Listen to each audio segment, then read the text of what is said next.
భారత communist party CPI ఆధ్వర్యంలో తాడపత్రి సమితి ఆధ్వర్యంలో విద్యుత్ ఆఫీస్ దగ్గర నిరసన కార్యక్రమం తెలుపుతా ఉన్నాం.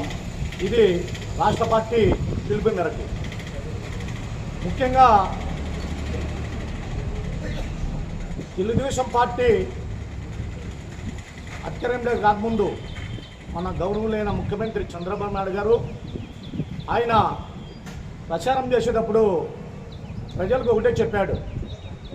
అప్పుడు వైఎస్ఆర్ గవర్నమెంట్, అయ్యా ఈ స్మార్ట్ మీటర్లు బిగిస్తూ ఉన్నారు, స్మార్ట్ మీటర్లు బిగికుండా మీరు ప్రజలు ప్రతిపక్ష పార్టీలందరూ అడ్డుకోండి అని చెప్పడం జరిగింది చంద్రబాబు నాయుడు ముఖ్యమంత్రి గారు.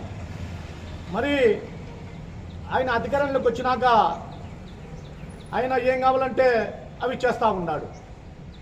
కరెంటు బిల్లులు ఎక్కిను తగ్గించేదానికి కూడా ప్రయత్నం చేస్తా అన్నాడు ప్రతిపక్షంలో ఉన్నప్పుడు. మరి కరెంటు బిల్లులు సంవత్సరం పొద్దుగాలే 4 తూర్లు కరెంటు బిల్లులు ఎక్కడం జరిగింది.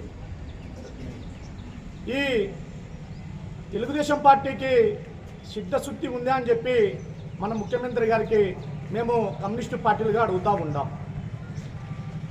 15,485 కోట్లు ఈ రాష్ట్రం మీద భారం మోపడం జరిగింది. అంటే మీరు అధికారంలో రాకముందు అబద్ధాలు చెప్పి ప్రజలతో ఓట్లు ఎప్పించుకునేవి ఆ మాటలు ఎక్కడ పోయినాయని చెప్పి ఈరోజు కమ్యూనిస్టు పార్టీలుగా అడుగుతూ ఉంటాం. వేలాదికి వేలు కరెంటు బిల్లులు ఈరోజు పేద ప్రజల మీద భారం మోపడం జరిగింది.